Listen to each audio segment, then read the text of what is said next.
ശ്രീരാമ രാമ രാമ ശ്രീരാമചന്ദ്ര ജയ ശ്രീരാമ രാമ രാമ ശ്രീരാമഭദ്ര ജയ കൈലാസാചലേ सूर्यकोटिशोभिते विमलालये रत्नपीठे संविष्टं ध्याननिष्ठं फाललोचनं मुनिसिद्धदेवादिसेव्यं नीललोहितं निजभर्तारं विश्वेश्वरं वन्दिച്ചു വാമോത്സംഗേ വാഴുന്ന ഭഗവതി സുന്ദരി ഹൈമവതി ചോദിച്ചു ഭക്തിയോടെ. സർവാത്മാവായ നാഥ പരമേശ്വര പോറ്റി, സർവലോകാവാസ സർവേശ്വര മഹേശ്വര, സർവശങ്കര ശരണാഗത ജനപ്രിയ, സർവദേവേശ ജഗന്നായക കാരുണ്യാബ്ധേ. അത്യന്തം രഹസ്യമാം വസ്തുവെന്നിരിക്കലും എത്രയും മഹാനുഭാവന്മാരായുള്ള ജനം ഭക്തിവിശ്വാസ ശുശ്രൂഷാദികൾ കാണും തോറും ഭക്തന്മാർക്കുപദേശം ചെയ്തിടുമെന്നു കേൾപ്പൂ. ആകയാൽ ഞാനുണ്ടൊന്നു നിന്തിരുവടി തന്നോടാകാംക്ഷ പരവശ ചേതസ ചോദിക്കുന്നു. കാരുണ്യമെന്നെ കുറിച്ചുണ്ടെങ്കിൽ എനിക്കിപ്പോൾ ശ്രീരാമദേവതത്വം ഉപദേശിച്ചിടണം. ധന്യേ വല്ലഭേ ഗിരികന്യേ പാർവതി ഭദ്രേ, നിന്നോളമാർക്കുമില്ല ഭഗവത് ഭക്തിനാഥേ. ശ്രീരാമദേവതത്വം കേൾക്കണമെന്നു മനതാരിലാകാംക്ഷയുണ്ടായി വന്നതു മഹാഭാഗ്യം. മുന്നമെന്നോടിതാരും ചോദ്യം ചെയ്തില്ല, ഞാനും നിന്നാണെ കേൾപ്പിച്ചിതില്ലാരെയും ജീവനാഥേ. അത്യന്തം രഹസ്യമായുള്ളൊരു പരമാത്മ തത്വാർത്ഥമറികയാൽ ആഗ്രഹമുണ്ടായതും ഭക്ത്യതിശയം പുരുഷോത്തമൻ തങ്കലേറ്റവും നിത്യവും ചിത്തകാമ്പിൽ വർദ്ധിക്കതന്നെ മൂലം ശ്രീരാമ പാദാംബുജം വന്ദിച്ചു സംക്ഷേപിച്ചു സാരമായുള്ള തത്വം ചൊല്ലുവൻ കേട്ടാലും നീ. ശ്രീരാമൻ പരമാത്മാ പരമാനന്ദമൂർത്തി പുരുഷൻ പ്രകൃതിതൻ കാരണനേകൻ പരൻ പുരുഷോത്തമൻ ദേവനനന്ദനാധിനാഥൻ ഗുരുകാരുണ്യമൂർത്തി പരമൻ പരബ്രഹ്മം ജഗദുത്ഭവസ്ഥിതി പ്രളയകർത്താവായ ഭഗവാൻ വിരിഞ്ച നാരായണ ശിവാത്മകൻ അദ്വയൻ ആദ്യനജനവ്യയനാത്മാരാമൻ തത്വാത്മാ സച്ചിന്മയൻ സകളാത്മകനീശൻ മാനുഷനെന്നു കൽപ്പിച്ചിടുവാരജ്ഞാനികൾ മാനസം മായാതമസംവൃതമാകമൂലം സീതാരാഘവമരുൾ സോനു സംവാദം മോക്ഷസാധനം ചൊൽവന്നാഥേ. കേട്ടാലും തെളിഞ്ഞു നീ എങ്കിലോ മുന്നം ജഗന്നായകൻ രാമദേവൻ പങ്കജവിലോചനൻ പരമാനന്ദമൂർത്തി. ശ്രീരാമ രാമ രാമ രാവണാന്തക രാമ ശ്രീരാമ മമ ഹൃദി രമതാം രാമ രാമ.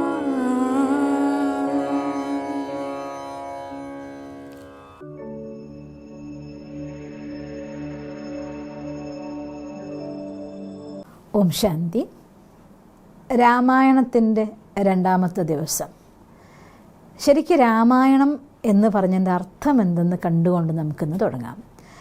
രാമായണം എന്ന വാക്കിൻ്റെ അർത്ഥം രാമൻ്റെ അയനം എന്നാണ്. എന്തുകൊണ്ട് രാമായണം എന്ന് പറയുന്നില്ല എന്ന് വെച്ചാൽ അയനം എന്നുള്ള വാക്കിനർത്ഥം യാത്ര എന്നാണ് അർത്ഥം. അപ്പം രാമായണം എന്ന് വെച്ചാൽ അർത്ഥം രാമൻ്റെ യാത്ര എന്നാണ് അർത്ഥം. പക്ഷേ സംസ്കൃതത്തിൽ രാ എന്ന പദം ഉപയോഗിച്ച് കഴിഞ്ഞാൽ പിന്നെ നാ ഉപയോഗിക്കില്ല, ന എന്നുള്ള ശബ്ദം ഉപയോഗിക്കുള്ളൂ. അതുകൊണ്ടാണ് രാമായണം എന്ന് പറയാതെ രാമായണം എന്ന് പറയുന്നത്. അപ്പോൾ ശരിക്കും നോക്കിക്കഴിഞ്ഞാൽ രാമൻ്റെ യാത്രേനെയാണ് രാമായണം അഥവാ രാമായണം എന്ന് പറയുന്നത് തന്നെ.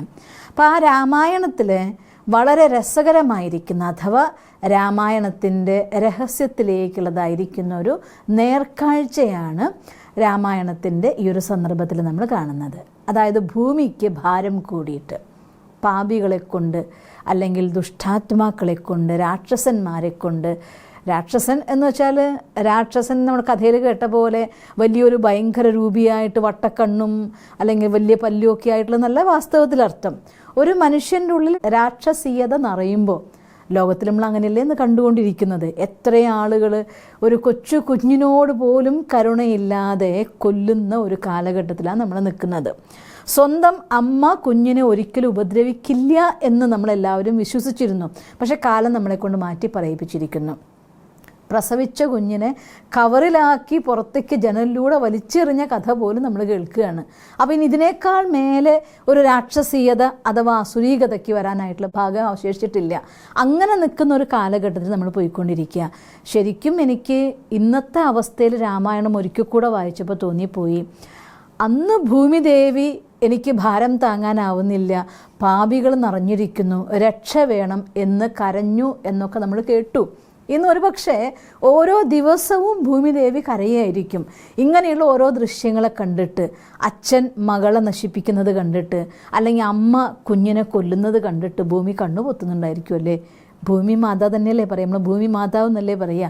അങ്ങനെയുള്ള പാപികൾ കൊണ്ട് ഈ ലോകം നിറഞ്ഞു കഴിഞ്ഞ സമയത്ത് ഈ ഭാരത്തെ ഒഴിവാക്കാൻ വേണ്ടിക്കൊണ്ട് ആ സന്ദർഭത്തിലും ഇത് തന്നെയാണ് വർണ്ണിക്കുന്നത്.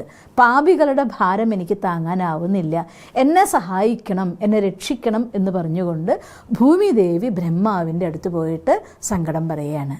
അങ്ങനെ ബ്രഹ്മാവും ദേവതമാരും കൂടി പാലാഴിയുടെ തീരത്ത് വന്ന് വിഷ്ണുവിനെ സ്തുതിക്കുകയും ഇങ്ങനെ കശ്യപൻ്റെ മകനായിട്ട് ഞാൻ വരാം എന്ന് പ്രതിജ്ഞ ചെയ്തിട്ടുണ്ട് എന്നും അവർ കൗസല്യാദേവിയും അതുപോലെ തന്നെ ദശരഥ മഹാരാജാവുമായിട്ട് അയോധ്യ നഗരിയിൽ വാഴുന്നുണ്ട്, അവരുടെ പുത്രനായി ഞാൻ ജനിച്ചോളാം, അങ്ങനെ ഭൂമിയെ സംരക്ഷിക്കാമെന്ന് പ്രോമിസ് കൊടുക്കുകയാണ്, വാക്കു കൊടുക്കുകയാണ് വിഷ്ണു. അതേ സമയത്ത് വിഷ്ണു അപ്രത്യക്ഷനായി കഴിഞ്ഞ സമയം ബ്രഹ്മദേവൻ തൻ്റെ കൂടെയുള്ളതായിരിക്കുന്ന ദേവഗണങ്ങളോട് പറയുകയാണ്, എപ്പോഴാണോ ഈശ്വരൻ തൻ്റെ കർത്തവ്യത്തിന് വേണ്ടി ഈ ഭൂമിയിൽ അവതരിക്കുന്നത്, നമുക്കും നമ്മുടേതായിട്ടുള്ള ഡ്യൂട്ടി ഉണ്ട്. അതിൽ നമ്മുടെ ഡ്യൂട്ടി എന്താണ്? ഈ ഭൂമിയിലെ പല ഭാഗങ്ങളിൽ നമ്മൾ ജനിച്ചുകൊണ്ട് ഈശ്വരൻ്റെ കർത്തവ്യത്തെ പൂർത്തീകരിക്കാൻ വേണ്ടി ഭഗവാന്റെ കൂടെ സഹായികളായിട്ട് നമ്മൾ ഓരോരുത്തരും വരണം എന്ന് പറയുന്നതായിരിക്കുന്ന ഒരു ദൃശ്യം. ഇതാണ് നമ്മൾ പാരായണത്തിൽ കണ്ടത്. ഇങ്ങനെയുള്ളതായിരിക്കുന്ന സന്ദർഭം വർണ്ണിക്കുന്നത് രാമായണത്തിൽ ഉമാമഹേശ്വര സംവാദത്തിലാണ്. അപ്പോൾ ഈ കാര്യമൊക്കെ പറഞ്ഞ ശേഷം പാർവതീദേവി ശിവനോട് ചോദിക്കുകയാണ്, അങ്ങനെനിക്ക് മറ്റെല്ലാ കാര്യങ്ങളെക്കുറിച്ചും പറഞ്ഞു തന്നു. യാഗത്തിൻ്റെ മഹത്വം എന്താണ്, യജ്ഞത്തിൻ്റെ മഹത്വം എന്താണ്, ഉപവാസം എന്താണ്, തീർത്ഥാടനം എന്താണ്, ഇങ്ങനെയുള്ള ഒരു ഭക്തിയിൽ ഒരാത്മാവിന് മുക്തി കിട്ടാൻ വേണ്ട യാത്രയിൽ എന്തൊക്കെ വേണോ അതിനെക്കുറിച്ചൊക്കെ അങ്ങ് എനിക്ക് പറഞ്ഞു തന്നു കഴിഞ്ഞു. അഥവാ ഞാൻ യോഗ്യയാണെന്ന് അങ്ങേക്ക് തോന്നുന്നുവെങ്കിൽ എനിക്ക് രാമതത്വം കൂടെ പറഞ്ഞു തരണം എന്ന് പറഞ്ഞു എന്ന് പറയുന്നുണ്ട്. അങ്ങനെ ഒരു സന്ദർഭത്തിലാണ് രാമൻ്റെ മഹത്വത്തെക്കുറിച്ച് പറയുന്നത്. സിസ്റ്ററെ, യാഗം, തീർത്ഥാടനം, ദാനധർമ്മങ്ങൾ എല്ലാം കഴിഞ്ഞ ശേഷവും ഞാൻ യോഗ്യയാണെന്ന് അങ്ങേക്ക് തോന്നുന്നുവെങ്കിൽ രാമതത്വം ഒന്ന് വിശദീകരിക്കാമോ എന്ന് പാർവതി ശിവനോട് ചോദിക്കുന്നുണ്ട്. അങ്ങനെയെങ്കിൽ രാമതത്വം എന്താണെന്ന് ഒന്ന് വിശദീകരിക്കാമോ? Okay bye. ആ പോയിൻ്റ് തന്നെയാണ് നമ്മൾ വന്നുകൊണ്ടിരിക്കുന്നത്. രാമായണത്തിൻ്റെ ഏറ്റവും അധികം വലിയൊരു രഹസ്യം തന്നെയാണ് ഈ രാമതത്വത്തിൽ അടങ്ങിയിരിക്കുന്നത്. അതുകൊണ്ട് തന്നെയാണ് പാർവതീദേവി ശിവൻ്റെ അടുത്ത് എനിക്ക് രാമതത്വം ഉപദേശിച്ചു തരുമോ എന്ന് ചോദിക്കാൻ കാരണം. രാമൻ എന്നുള്ളത് രാമായണത്തിലെ സന്ദർഭത്തിൽ 3 രീതിയിലുള്ളതായിരിക്കുന്ന രാമനെക്കുറിച്ച് സംസാരിക്കുന്നുണ്ട്. ഒന്നാമത്തെ രാമൻ എന്ന് പറയുന്നത് പരമാത്മരാമൻ, ഏറ്റവും ശ്രേഷ്ഠമായിരിക്കുന്ന രാമൻ. വാത്മീകിയും നാരദനും തമ്മിലുള്ളതായിട്ടുള്ള സംവാദം പറയുന്ന സമയത്തും ഇത് തന്നെ നമുക്കതിനുള്ളിൽ വ്യക്തമായിട്ട് കാണാം. വാത്മീകി മഹർഷി നാരദ മുനിയോട് ചോദിക്കുകയാണ്, ഈ സൃഷ്ടിയിലെ ഈ പ്രപഞ്ചത്തിലെ ഏറ്റവും ഉത്തമനായിരിക്കുന്ന പുരുഷനെക്കുറിച്ച് എനിക്ക് എഴുതണം, അതിനുവേണ്ടി അങ്ങ് എനിക്ക് ഗൈഡ് ചെയ്യുമോ എന്ന് ചോദിച്ചപ്പോൾ ആരെക്കുറിച്ച് എഴുതണം ചോദിക്കുമ്പോൾ നാരദ മുനി വാത്മീകി മഹർഷിക്കും പറഞ്ഞു കൊടുക്കുന്നത് തന്നെയാണ്, ഏറ്റവും ഉത്തമനായിരിക്കുന്നത് രാമനാണ്. ആ രാമൻ ഈ സൃഷ്ടിയിൽ ജനന മരണ ചക്രങ്ങൾക്കുപരിയായിരിക്കുന്ന അജന്മനായിരിക്കുന്ന രാമനാണെന്ന് പറയുന്നു. അജന്മൻ എന്ന് വെച്ചാൽ എന്താർത്ഥം? ആര് ജനിക്കുന്നുമില്ല അല്ലെങ്കിൽ മരിക്കുന്നുമില്ല. ജനിച്ചവരാണ് മരിക്കുക. അപ്പോൾ ജനന മരണ ചക്രത്തിനുപരിയായിരിക്കുന്ന രാമൻ, അത് തീർച്ചയായിട്ടും പരബ്രഹ്മം എന്ന് നമ്മൾ വിശേഷിപ്പിക്കുന്ന പരമാത്മരാമനെ കുറിച്ചാണ് പറയുന്നത്. അദ്വിതീയനായ രാമൻ എന്ന് പറയുന്നുണ്ട്. അദ്വിതീയൻ എന്നുള്ള വാക്കിനർത്ഥം ആരെപ്പോലെ മറ്റാരുമില്ലയോ, അവനെ എന്ത് പറയുക? അദ്വിതീയൻ, രണ്ടാമനില്ല എന്നാണ് അദ്വിതീയൻ എന്നുള്ള വാക്കിനർത്ഥം. അപ്പോൾ ഈ സൃഷ്ടിയിൽ ഏതൊരു ജീവാത്മാവിനെടുത്താലും അവരെപ്പോലെ ഇവർ എന്ന് പറയാം. ഏത് ത്രിമൂർത്തി ദേവിദേവന്മാരെടുത്താൽ പോലും അവരെ പോലെ എന്ന് പറയാം. പക്ഷേ അജന്മൻ, അദ്വിതീയൻ എന്ന് പറയണമെങ്കിൽ ആരാണോ ഒരാളെപ്പോലെ മറ്റാരുമില്ലാത്തവൻ, അത് ഒരേ ഒരാൾ മാത്രമേ ഉള്ളൂ, നിരാകാരിയായിരിക്കുന്ന പരംപിത പരമാത്മാവായിരിക്കുന്ന രാമൻ. ദേവാത്മാക്കൾ 33 കോടി എന്നാണ് പറയുന്നത്. അതേസമയം പരമാത്മാവ് ഒരേ ഒരാൾ മാത്രമേ ഉള്ളൂ. ഇപ്പം ജീവാത്മാക്കൾ അനേകമുണ്ട്. ഇപ്പോൾ ഒരാളെപ്പോലെ മറ്റാരുമില്ല എന്ന് വർണ്ണിക്കണമെങ്കിൽ അതാരെക്കുറിച്ച് മാത്രമായിരിക്കും പറയുന്നത്? പരമാത്മാവിനെക്കുറിച്ച് മാത്രം. അതുകൊണ്ട് പരമാത്മരാമൻ എന്നുള്ളതായിട്ടുള്ള അവസ്ഥയിലാണ് ഒന്നാമത്തെ രാമനെ പറയുന്നത്. അതുകൊണ്ടാണ് നിരാകാരി, നിർവികാരി, അജന്മ, അഭോക്ത, അദ്വിതീയ ഇങ്ങനെയുള്ള എല്ലാ മഹിമകളിലും രാമനെ ആ സമയത്ത് വർണ്ണിക്കുന്നതായിട്ട് കാണുന്നുണ്ട്. അപ്പം രാമായണത്തിലെ ഒന്നാമത്തെ രാമൻ എന്ന് പറയുന്നത് പരബ്രഹ്മമായ പരമാത്മാവായ ഈ മുഴുവൻ സൃഷ്ടിക്ക് ആധാരമായിരിക്കുന്ന, മുഴുവൻ സൃഷ്ടിക്ക് മാതാവും പിതാവുമായിരിക്കുന്നവൻ, എന്നാൽ ഈ പ്രപഞ്ചത്തിൽ അച്ഛനും അമ്മയും ഇല്ലാത്തവൻ, ഗുരുവില്ലാത്തവനും ഈ സൃഷ്ടിയിലെ എല്ലാ ഗുരുക്കന്മാർക്കും ഗുരുവായിരിക്കുന്ന സദ്ഗുരുവായിരിക്കുന്നവൻ, ടീച്ചറില്ലാത്ത സ്വയം ജ്ഞാനസാഗരൻ, അവരെയാണ് പരമാത്മരാമൻ, ഒന്നാമത്തെ രാമൻ എന്ന് പറയുന്നത്. രാമായണത്തിലെ പല സന്ദർഭങ്ങളിലും അത്തരത്തിൽ പരമാത്മാവിൻ്റെ നേരിട്ടുള്ള ഗൈഡൻസ് നമുക്ക് ഫീൽ ചെയ്യുകയും ചെയ്യും. ഒന്നാമത് എപ്പോഴാണോ ലക്ഷ്മണൻ വളരെ ക്ഷുഭിതനായിക്കൊണ്ട് എനിക്ക് ജ്യേഷ്ഠനെ ഇങ്ങനെ നിഷ്കാസനം ചെയ്യുന്നുവെങ്കിൽ സ്ത്രീജിതനായിരിക്കുന്ന അച്ഛനെ ജയിലിൽ അടച്ചിട്ട് ഞാൻ ജ്യേഷ്ഠന് രാജ്യം നേടിത്തരാം എന്ന് ലക്ഷ്മണൻ പറഞ്ഞപ്പോൾ കുപിതമായി നിൽക്കുന്ന മനസ്സാണ്. പറയുമ്പോൾ ആത്മാവിൽ ഗുണങ്ങളുള്ള ആത്മ തന്നെയാണ് ലക്ഷ്മണനുമായിരുന്നത്. പക്ഷെ സാഹചര്യങ്ങളുടെ പ്രഭാവത്തിൽ വന്നുകൊണ്ട് സ്വയം മറന്നു പോവുകയാണ്. ആ സമയത്ത് മനസ്സിനെ ശാന്തമാക്കാൻ വേണ്ടിക്കൊണ്ട് ഈ ദേഹത്തിൻ്റെ പദാർത്ഥങ്ങൾ, വസ്തുക്കൾ ഇതെല്ലാം തന്നെ അല്പനിമിഷം മാത്രം ഉള്ളതാണ്, നീ ഇതിനു വേണ്ടിക്കൊണ്ടാണോ ഇങ്ങനെ ചിന്തിക്കുന്നത് എന്ന് പറഞ്ഞുകൊണ്ട് ജീവാത്മാവിനെ ഗൈഡ് ചെയ്ത് ആ അവസ്ഥയിൽ നിന്ന് മാറ്റുന്ന പരമാത്മാവിൻ്റെ സാന്നിധ്യം അതും നമുക്ക് കാണാനായിട്ട് സാധിക്കും. പഞ്ചവടിയിൽ ലക്ഷ്മണൻ പോയിട്ട് രാമനോട് ചോദിക്കുന്നുണ്ട്, എനിക്ക് അന്ന് എൻ്റെ മനസ്സ് ക്ഷുഭിതമായതുകൊണ്ടൊന്നും മനസ്സിലായില്ല, അങ്ങ് എനിക്ക് യഥാർത്ഥമായിരിക്കുന്ന മോക്ഷത്തിൻ്റെ മാർഗം തരുമോ എന്ന് ചോദിച്ചപ്പോൾ ആ സമയത്ത് പരമാത്മാവിൻ്റെ പരിചയം നേരിട്ട് പരമാത്മരൂപം പ്രകാശമാണെന്നും നിരാകാരിയാണ്, പരംധാമ നിവാസിയാണ്, ഇങ്ങനെ എല്ലാ രീതിയിലും പരമാത്മാവിൻ്റെ ജ്ഞാനം അവിടെ നേരിട്ട് കൊടുക്കുന്നുണ്ട്. അപ്പോൾ ശരിക്കും നമുക്ക് അത്തരം സന്ദർഭങ്ങളിലൊക്കെ തന്നെ ദേഹധാരിയായിരിക്കുന്ന ഒരാത്മാവിൽ നിന്ന് വളരെ ഭിന്നനായിക്കൊണ്ട് നിരാകാരിയും നിർവികാരിയുമായിരിക്കുന്ന പരമാത്മാവിൻ്റെ സാന്നിധ്യം രാമായണത്തിൽ നമുക്ക് കാണാൻ സാധിക്കും. അതുപോലെ തന്നെയാണ് പരമപൂജ്യനായിരിക്കുന്ന പരമാത്മാവിൻ്റെ കൂടെ ജീവാത്മാക്കളെ ജീവിത നൗകയിൽ മറുകര കടത്തുന്ന സന്ദർഭം, ഗുഹൻ്റെ കൂടെ തോണി കടന്നുകൊണ്ട് അങ്ങോട്ടേക്ക് കാനനയാത്രയ്ക്ക് ആരംഭിക്കുമ്പോൾ ഭക്തന്മാരായി ഭഗവാനിൽ സമർപ്പിതമായിരിക്കുന്ന ജീവാത്മാക്കളെ അവരുടെ കൈ പിടിച്ചുകൊണ്ട് ഈ ജീവിതയാത്രയിൽ മുന്നോട്ട് കൊണ്ടുപോകാൻ സഹായിക്കുന്ന പരമപൂജ്യ പരമപവിത്രനായ പരമാത്മാവിൻ്റെ സാന്നിധ്യം നമുക്ക് കാണാൻ സാധിക്കും. ഇങ്ങനെ രാമായണത്തിലുടനീളം നമ്മൾ നോക്കിയാൽ പലപ്പോഴും പല സന്ദർഭങ്ങളിലും പരമാത്മരാമൻ തൻ്റെ കർത്തവ്യത്തിന് വേണ്ടി ഈ സൃഷ്ടിയിൽ അവതരിച്ചിരിക്കുന്നു എന്നുള്ളത് ഫീൽ ചെയ്യുന്ന സന്ദർഭം നമുക്ക് കാണും. അതുകൊണ്ട് ഒന്നാമത്തെ രാമൻ പരമാത്മരാമൻ, രണ്ടാമത്തെ രാമൻ രാജാരാമൻ. അതായത് ഒരു മനുഷ്യൻ ഈ ഭൂമിയിൽ ശരീരമെടുത്ത് ജീവിക്കുന്നുണ്ടെങ്കിൽ, ജനിച്ച് മരണം വരെ ജീവിക്കുന്നുണ്ടെങ്കിൽ തൻ്റെ ധർമ്മത്തിൻ്റെ ആധാരത്തിൽ എങ്ങനെ ജീവിച്ചു കാണിക്കണം എന്ന് കാണിക്കുന്നതായിരിക്കുന്ന രാമൻ്റെ അവസ്ഥയും രാമായണത്തിൽ കാണിക്കുന്നുണ്ട്. അതിൽ ഒന്നാമത്തെ കാര്യം ധർമ്മം. നമ്മൾ ധർമ്മം എന്ന് പറയുന്ന സമയത്ത് മനസ്സിലാക്കേണ്ടത് ഇന്നത്തെ ലോകത്ത് ഏറ്റവും കൂടുതൽ, ഇപ്പോഴത്തെ കാലഘട്ടത്തിൽ പ്രത്യേകിച്ചും ഏറ്റവും കൂടുതൽ യുദ്ധങ്ങളും പ്രശ്നങ്ങളും, ഈ വാക്ക് പറയുമ്പോൾ തന്നെ കോലാഹലം ഉണ്ടാക്കാൻ ആൾക്കാർ വരും അല്ലേ. ധർമ്മം എന്ന് പറയുമ്പോൾ ആൾക്കാർ തെറ്റിദ്ധരിച്ചു പോവാണ് മതം അല്ലെങ്കിൽ അഭിപ്രായം. ഞാൻ ഇന്നത്തെ ഈ ഒരു സന്ദർഭത്തിൽ എടുത്തു പറയട്ടെ, മതം എന്നുള്ള വാക്കിനർത്ഥം അഭിപ്രായം എന്നാണ് അർത്ഥം. അഭിപ്രായങ്ങൾ ലോകത്ത് പലതുണ്ട്, പക്ഷേ ധർമ്മം പലതില്ല. ധർമ്മം ഒന്ന് മാത്രമേ ഉള്ളൂ. ഒരു ചെറിയ ഉദാഹരണം ഞാൻ നിങ്ങൾക്ക് ചോദിക്കുകയാണ്. നമ്മുടെ വീട്ടിലേക്ക് ഭിക്ഷക്കാർ വരാറുണ്ടല്ലോ. ഭിക്ഷക്കാർ എന്ത് പറഞ്ഞിട്ടാണ് വരിക? അമ്മേ ധർമ്മം തരണേയും ചോദിച്ചു വരുന്നു. ഒരു പക്ഷേ ആ വീട്ടമ്മ അല്ലെങ്കിൽ വീട്ടിലുള്ള ആളുകൾ ചിലപ്പോൾ ചോറ് കൊടുക്കും, അല്ലെങ്കിൽ ആഹാരം കൊടുക്കും, ചിലപ്പോൾ ധനം കൊടുക്കും, ചിലപ്പോൾ വസ്ത്രം കൊടുക്കും. അങ്ങനെ എന്തെങ്കിലും സാധനങ്ങൾ അവർക്ക് ഉള്ളത് അവർ കൊണ്ട് കൊടുക്കും. ഭിക്ഷക്കാരൻ ചോദിച്ചാൽ എന്താണ്? അമ്മേ ധർമ്മം തരണേന്ന്. കൊടുത്തത് എന്താണ്? ഒന്നുകിൽ അന്നം, അല്ലെങ്കിൽ വസ്ത്രം, അല്ലെങ്കിൽ ധനം, അല്ലെങ്കിൽ ധാന്യം. ഇതൊക്കെയല്ലേ കൊടുക്കുന്നത്? ഒന്ന് ചിന്തിച്ചു നോക്കിയേ, ഈ അന്നത്തിനോ ധനത്തിനോ ധാന്യത്തിനോ ആണോ ധർമ്മം എന്ന് പറയുന്നത്? ആണോ? അല്ല. പിന്നെ എന്താണ് ധർമ്മം എന്ന് പറയുന്നത്? ആ സമയത്ത് ആ അമ്മയുടെ മനസ്സിലുണ്ടായ ഫീലിംഗ്, എനിക്ക് ഉണ്ട്, എൻ്റെ കയ്യിലുണ്ട്, ഇവരുടെ കയ്യിൽ ഇല്ലാത്തത് കൊണ്ട് വന്നിരിക്കുകയല്ലേ എന്ന് ആ സമയത്ത് തോന്നുന്ന അമ്മയുടെ മനസ്സിൻ്റെ ഫീലിംഗ്, അതിൻ്റെ പേരാണ് കരുണ എന്ന് പറയുന്നത്. അപ്പോൾ ശരിക്കും ധർമ്മം എന്താണ്? കരുണയാണ്. ധർമ്മം സ്നേഹമാണ്, കരുണയാണ്.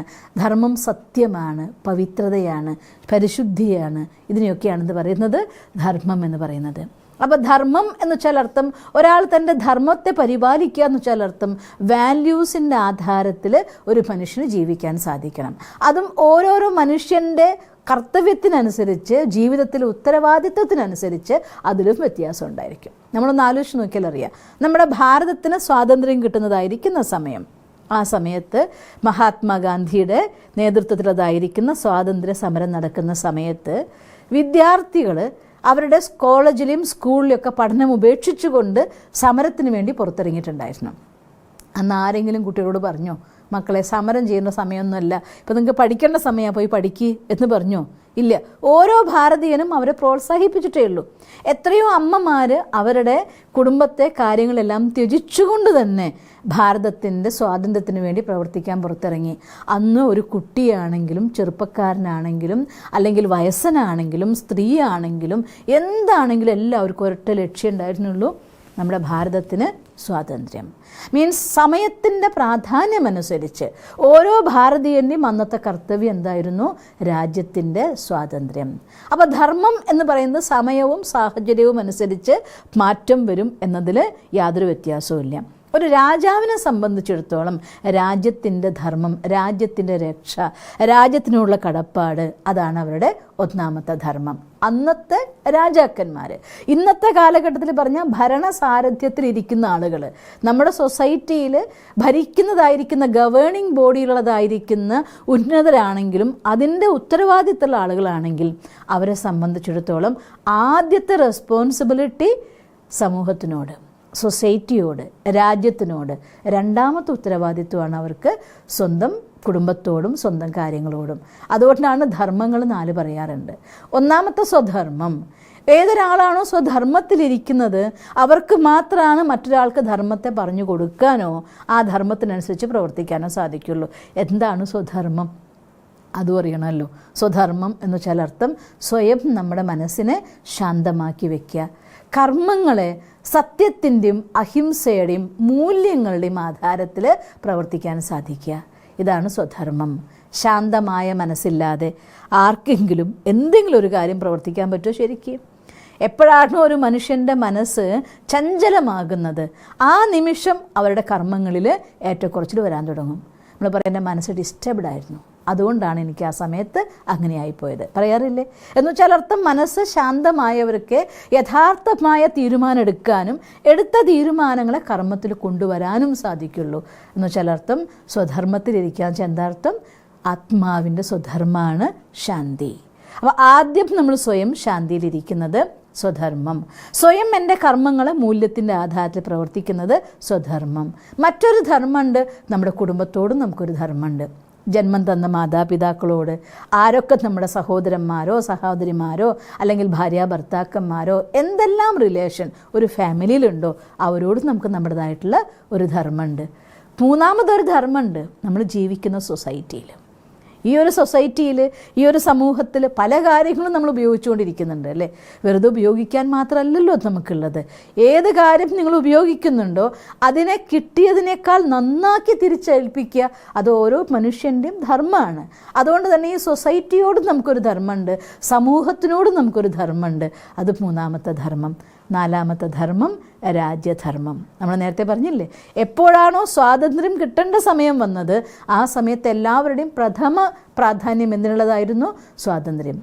ഇനി എനിക്ക് നിങ്ങളുടെ അടുത്തൊരു ചോദ്യം ചോദിക്കാനുള്ളത്, കാലചക്രം തിരിഞ്ഞ് ഇന്ന് അന്ന് നമുക്ക് സ്വാതന്ത്ര്യം കിട്ടി, തീർച്ചയായിട്ടും എത്രയോ ആളുകളുടെ ജീവൻ്റെ ദാനത്തിലൂടെ നമുക്ക് കിട്ടിയ ഒന്നാണ് സ്വാതന്ത്ര്യം. എത്രയോ പേര് അവരുടെ ജീവൻ ദാനം നൽകി, ധനം ദാനം നൽകി, സമയം, സങ്കല്പം, ശ്വാസം ഒന്നും നോക്കാതെ ദാനം കിട്ടി നമ്മൾ സ്വാതന്ത്ര്യം നേടി. പക്ഷേ ഇന്ന് ആ സ്വാതന്ത്ര്യത്തിൻ്റെ മിസ്യൂസിങ്ങിലൂടെ അഥവാ സ്വധർമ്മത്തെ മറന്നുകൊണ്ട് ജീവിക്കുന്ന മനുഷ്യന്മാരൊരു കാലഘട്ടത്തിലാണ് നമ്മൾ ജീവിച്ചുകൊണ്ടിരിക്കുന്നത്. പവിത്രത മറന്നുപോയി, ജീവിതത്തിലെ ബന്ധങ്ങളുടെ മൂല്യത്തിന് മറന്നുപോയി, സ്വയം മറന്ന് ജീവിക്കുന്ന, എന്തിന് ജീവിക്കുന്നു, എവിടേക്ക് പോകുന്നു, എവിടെ നമ്മൾ എത്തിച്ചേരും, ഈ യാത്ര ഞാൻ ഞാൻ സന്തോഷിക്കോ ഞാൻ വിഷമിക്കോ, ഒരു തരം തിരിവില്ലാതെ ജീവിക്കുന്ന മനുഷ്യന്മാരുടെ ഒരു കാലഘട്ടത്തിലാണ് നമ്മളിപ്പോൾ എത്തിച്ചേർന്ന് നിൽക്കുന്നത്. ശരിയാണോ അല്ലേ? അപ്പോൾ തീർച്ചയായിട്ടും നമ്മൾ വീണ്ടും അന്ന് നമ്മൾ ഭാരതത്തിൻ്റെ സ്വാതന്ത്ര്യ സമയത്ത് എങ്ങനെ നമ്മൾ നമ്മുടെ സമയം, സങ്കല്പം, ശ്വാസം നമ്മുടെ ഭാരതത്തിൻ്റെ രക്ഷയ്ക്ക് വേണ്ടി ചെയ്തോ അതുപോലെ ഇന്ന് വിശാലമായ അർത്ഥത്തിൽ നോക്കിയാൽ ലോകം ഭാരതമാണ് നമുക്ക് പറയാം. ഈ ലോകത്തിൻ്റെ ആദ്യ കാലഘട്ടത്തിൽ ഭാരതമേ ഉണ്ടായിരുന്നുള്ളൂ. ഭാ എന്ന് വെച്ചാൽ അർത്ഥം പ്രകാശം, രത്ന വെച്ചാൽ ദേശം. അപ്പം ഭാരതം എന്ന് വെച്ചാൽ എന്താ അർത്ഥം? പ്രകാശത്തിൻ്റെ നാട്. ആത്മജ്ഞാനത്തിൻ്റെ പ്രകാശമുണ്ടായിരുന്ന ദേവാത്മാക്കൾ വാണിരുന്ന ഭൂമിയായിരുന്നു ഈ ലോകം. അതുകൊണ്ടാണ് ഭാരതത്തിന് ദേവഭൂമി എന്ന് പറയുന്നത്. അങ്ങനെയുള്ളതായിട്ടുള്ള ഭാരതഭൂമിയിൽ, ദേവഭൂമിയിൽ ദേവാത്മാക്കൾ ജീവിച്ചിരുന്ന കാലത്ത് നിന്ന് മാറി ഇന്നിങ്ങനെ എത്തിപ്പോയി. അതുകൊണ്ട് ഈ ലോകത്തെ രക്ഷിക്കുക എന്നുള്ളതായിട്ടുള്ള ഉത്തരവാദിത്വം, ലോകരക്ഷകനായിരിക്കുന്ന പരമാത്മാവ് ഈ ഭൂമിയിൽ വരുമ്പോൾ ഭഗവാന്റെ കൂടെ ഉത്തരവാദിത്വത്തിൽ തോളോട് തോൾ ചേർന്ന് നിന്നുകൊണ്ട് ഈ സൃഷ്ടിയെ രക്ഷിക്കാനുള്ള ഉത്തരവാദിത്വം നമുക്ക് ഓരോരുത്തർക്കുള്ളതാണ്. അത് രാജ്യധർമ്മമാണ്. അത്തരത്തിലൊരു രാജാവിൻ്റെ കർമ്മം ഉദ്ധാന പതനങ്ങളിൽ തൻ്റെ ജീവിതത്തിൽ ഏത് കയറ്റവും ഇറക്കമോ എന്തുണ്ടായാലും മൂല്യങ്ങളിൽ നിന്ന് മാറാതെ നിന്നുകൊണ്ട് സൊസൈറ്റിക്കും സമൂഹത്തിനും ഫസ്റ്റ് പ്രിഫറൻസ് കൊടുത്തുകൊണ്ട് ജീവിച്ച് കാണിച്ച രണ്ടാമത്തെ രാജാവ് രാമൻ, രണ്ടാമത്തെ രാമൻ രാജാരാമൻ, മൂന്നാമത്തെ രാമൻ ആത്മാരാമൻ. ഓരോ ജീവാത്മാവും ഭഗവാന്റെ മക്കളാണ്. ഭഗവാന്റെ മക്കളായതുകൊണ്ട് തന്നെ ആ ഗുണങ്ങളും ആ ശക്തികളും എല്ലാ ജീവാത്മാക്കളിലും ഉണ്ട്. അപ്പം അതുകൊണ്ട് ആ ഗുണങ്ങളും ശക്തികളുള്ള ജീവാത്മാക്കൾ ഈ കാലചക്രത്തിൽ സത്യയുഗം മുതൽ കലിയുഗം വരെയുള്ളതായിരിക്കുന്ന യാത്ര, സർവ്വഗുണങ്ങളും തികഞ്ഞ് രാമനെപ്പോലുള്ള ജീവാത്മാക്കളായിട്ട് ഇറങ്ങി വന്ന് വീണ്ടും ദ്വാപര കലിയുഗങ്ങളിൽ വന്നപ്പോഴത്തേക്കും എല്ലാം നഷ്ടപ്പെട്ട അവസ്ഥയിലായിപ്പോയി. അവിടെ നിന്ന് തിരിച്ച് ഈ കാലചക്രത്തിൽ വീണ്ടും ഈ കാനന യാത്രേനെയൊക്കെ പൂർത്തിയാക്കി രാമനാകുന്ന പരമാത്മാവിൻ്റെ കൈ പിടിച്ചുകൊണ്ട് പരംധാമത്തിലേക്ക് കാലചക്രത്തിൻ്റെ യാത്ര, ആ യാത്രയിലതായിട്ടുള്ള യാത്രികൻ, ആ രാമൻ്റെ അയന ഏതാണ്? ജീവാത്മാവിൻ്റെ യാത്ര. അപ്പം രാമായണത്തിൽ രാമൻ എന്നൊരു വാക്കുകൊണ്ട് 3 രാമന്മാരെ കൃത്യമായി തന്നെ പറയുന്നുണ്ട്. പരമാത്മരാമനും, രാജാരാമനും, ജീവാത്മാവാകുന്ന രാമനും. അപ്പോൾ ഈ 3 രാമന്മാരുടെ യാത്ര, അതായത് ഈ സൃഷ്ടിയിലെ രചയിതാവിൻ്റെയും രചനയുടെയും യാത്ര, രചയിതാവായ പരമാത്മാവിൻ്റെയും രചനയായിരിക്കുന്ന ജീവാത്മാക്കളുടെയും യാത്രയാണ് രാമായണം. ആ രാമായണത്തിൻ്റെ തത്വം മുഴുവൻ ഉൾക്കൊണ്ടിരിക്കുന്ന ആരിലാണ്? കേന്ദ്രബിന്ദു ആരാണ്? പരമാത്മ രാമൻ. അപ്പോൾ ഈ തത്വത്തെ മനസ്സിലാക്കുന്നതോടെ, ഭഗവാനെ അറിയുന്നതിലൂടെ ജീവാത്മാവും ഭഗവാനും തമ്മിലുള്ള ബന്ധം അത്രയും ശക്തമാവുകയും ജീവാത്മാവിന് മോക്ഷം, ജീവൻ മുക്തി, മുക്തി ഇതെല്ലാം സ്വന്താക്കാൻ സാധിക്കും. അതുകൊണ്ടാണ് രാമതത്വത്തിന് അത്രയും മഹത്വം പറയുന്നത്. മനസ്സിലായോ ബൈ? ഓക്കെ, എന്തായാലും നമുക്ക് ഇന്ന് രാമതത്വത്തെക്കുറിച്ച് മനസ്സിലാക്കി. നാളെ അയോധ്യ എന്താണ്, അതുപോലെ തന്നെ ദശരഥൻ ആരാണ്, അദ്ദേഹത്തിൻ്റെ പത്നിമാരാണ് ആരാണ്, ഈ രഹസ്യമൊക്കെ നാളെ നമുക്ക് മനസ്സിലാക്കാം. ഓം ശാന്തി.